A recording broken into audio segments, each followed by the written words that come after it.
يا صباح الفل وصباح بداية أسبوع جديد كله نشاط وخير إن شاء الله. من بعد ما وديت بنتي الحضانة وأنا بقيت بحب يوم الحد جدا علشان بنبقى طالعين بقى من الويك اند يومين ورا بعض أجازة تنطيط ولعب وفرهدة، فببقى محتاجة بقى يوم كده أفصل من الدوشة والزن واللعب والكركبة وكل الحاجات دي واقعد كده افطر بهدوء. فالنهارده بقى بدأنا يومنا على خير، وديتها الحضانة وكنا صاحيين النهارده بدري وجبت شوية طلبات خفيفة للبيت. واول حاجة رجعت اعملها ان انا فتحت الشبابيك وهويت الدنيا واخدت تنظيفة كده بسيطة قوي للحمام، غيرت الفوطة غسلت الحوض وظبطت الدنيا كده. هشغل بقى دورة غسيل كمان وهويت كل البيت وروقت كده ترويقة بسيطة من على الوش، وكل حاجة مش في مكانها ترجع مكانها. يعني نعيد ترتيب وتنظيم البيت كده من بعد الأجازة. بخلص كده كل المهمات اللي ورايا، والنهاردة مش يعني خلاص عاملين تنظيف عميق للبيت يوم الخميس، فإعادة ترتيب وتنظيم كده للبيت من على الوش مش هياخد مني مجهود.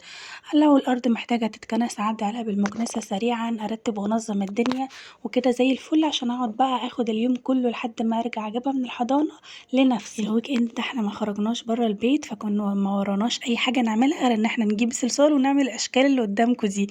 كانت اشكال خطيره قوي واستمتعت جدا وانا بعملها، فكنت بطلع بس الصور كده من على النت واقلدها، فكانت الموضوع كان ممتع قوي. وكنا جايبين اللي هو الصلصال التاني اللي هو الطري شويه برضو ملون كده، قعدنا نعمل بيه شويه حاجات، يعني ورق والوان ونلون ونعمل بالمكعبات، نلعب بالكور، نلعب بالعرايس، نشغل نفسنا كده شوية. يعني أنا بحاول على قد ما أقدر أوازن ما بين اللعب واللعب العادي وما بين الشاشات، لأن دلوقتي الأطفال كلها بتبقى مغرمة قوي بالشاشات، بس أنا بحاول جدا الفترة دي أقلل لها الموضوع ده على قد ما أقدر. يعني على قد ما الأطفال وجودهم نعمة في حياة أي حد، ويا ربنا يا رب يرزق كل مشتاق، على قد ما برضو الأم بتبقى محتاجة إن هي تفصل كده وتقعد لوحدها شوية في شوية هدوء.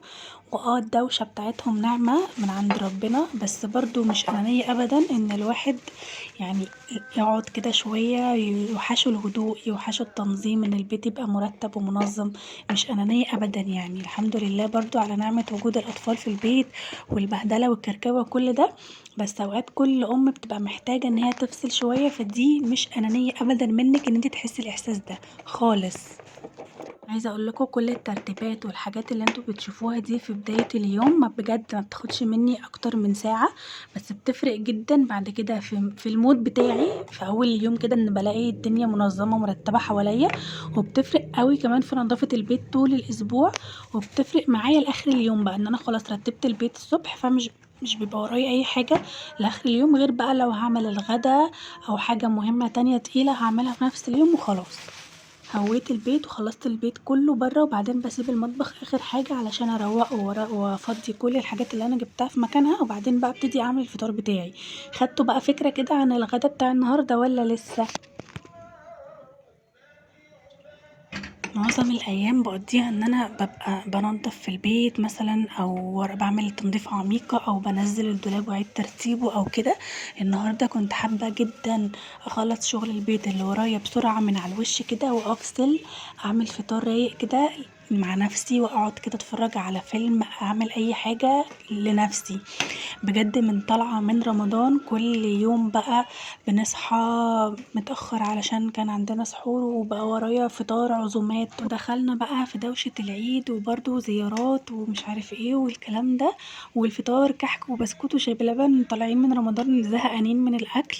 فطول الفترة اللي فاتت دي من أول العيد لحد مثلا امبارح فطار كحك وبسكوت وشاي بلبن، فهف عليا بقى النهاردة عايزة اكل بقى فطار حلو ورايق كده، واعمل بقى ساندوتش كده كريسبي كده على الطاسة، كنت بعمله برضو قبل رمضان، فوحشني الفطار الرايق ده فقلت هعمله النهاردة.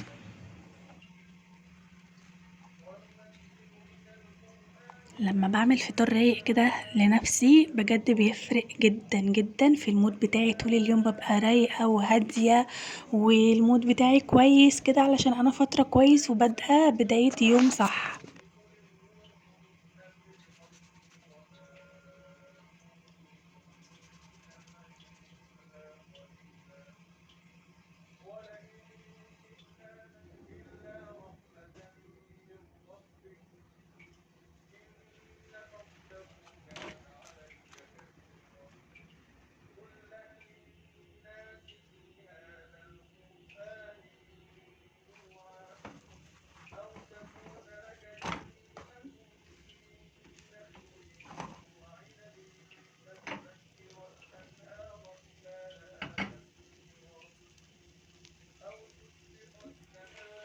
بصوا بقى تركاية كده، لما بجيب جبنة موتزاريلا اي نوع بحب جدا افضيها في علب او اكياس على حسب الوجبة، علشان لما بفتح الكيس واخد منه مثلا استخدم النهاردة واشيل بقيته في التلاجة، لقيت ان هو مع الوقت انا اوقات بنساه.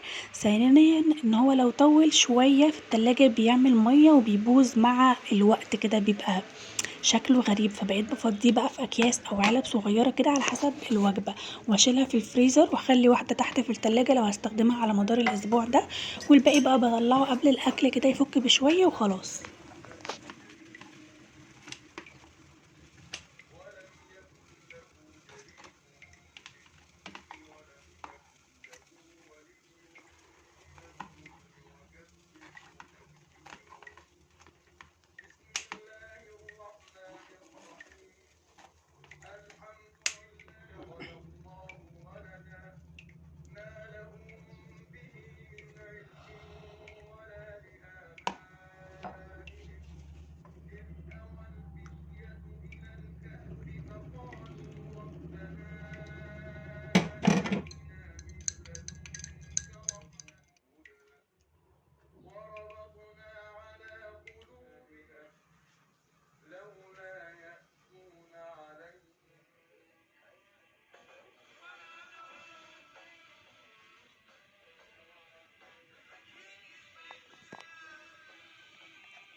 We both know what you did about your little affairs. We were on a fucking break and you ruined it.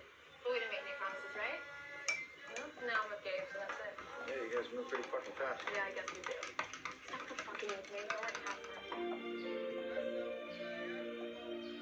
خلصت بقى فقرة الفطار واخدت وقتي جدا وانا بفطر على مهلي خالص، ظبطت المود وبعدين دخلت بقى عشان اظبط المطبخ بعد الفطار واغسل المواعين كده، عشان ما يبقاش ورايا حاجة تاني ان شاء الله، يعني غير حاجات بسيطة.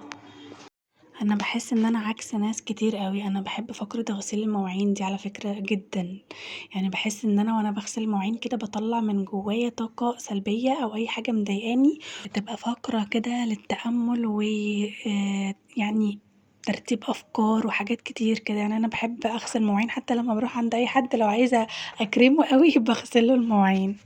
أنا كنت باستخدم صابون مواعين أوكسي باعشقه جدًا، لمّا جيت أجيب تاني ملاقيتهوش، فجبت اللي كان متاح قدامي كان وفير، بس يعني مش عاجبني أوي الصراحة، باحس أوكسي الرغوة بتاعته خطيرة، يعني ده علشان يعمل رغوة أنا حاطة كتير أوي، بس الأوكسي بجد تحفة، تحفة بتاع صابون المواعين خطير. حتى باحب كمان الأوكسي اللي هو المسحوق بتاع الغسالة باجيبه برضه أوكسي، باحس حاجاتهم حلوة جدًا.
الاسبونج اللي في ايدي ديت الاسبونج اللي هي بتتباع في محلات الميك اب، عارفينها اللي احنا المفروض بنشيل بيها الميك اب من على وشنا. اختراع فاشل جدا، يعني انا بحس اول مره وتمام وغسلتها، بعد لازم تتغسل طبعا بعد كل استخدام، بتتبهدل بسرعه جدا، مش زي القطن اللي احنا بنشتريه ونمسح بيه مره ونرميه. دي بجد بشعه جدا، انا جبتها استخدمتها مرتين وحسيت ان هي فكره فاشله، فبقيت بستخدمها في المطبخ. انا بلمع رخامة المطبخ تقريبا في اليوم يعني حوالي 10 مرات بجد، كل ما بقف في المطبخ لازم اسيب الرخامة بتلمع، حتى لو داخلة اعمل كوباية شاي. وبكده المطبخ بقى زي الفل والحوض فاضي، استعدادا بقى لفقرة الغدا، بس مش دلوقتي يعني. هعمل طبعا النهاردة الغدا هيكون برجر كده، مكلناهوش طول رمضان ومن قبل رمضان كمان بشوية، فوحشنا طالعين من رمضان زهقانين من الفراخ واللحمة والسمك وكل الحاجات دي، فعايزين ناكل حاجة مختلفة وسهلة، فقلت بقى برجر النهاردة.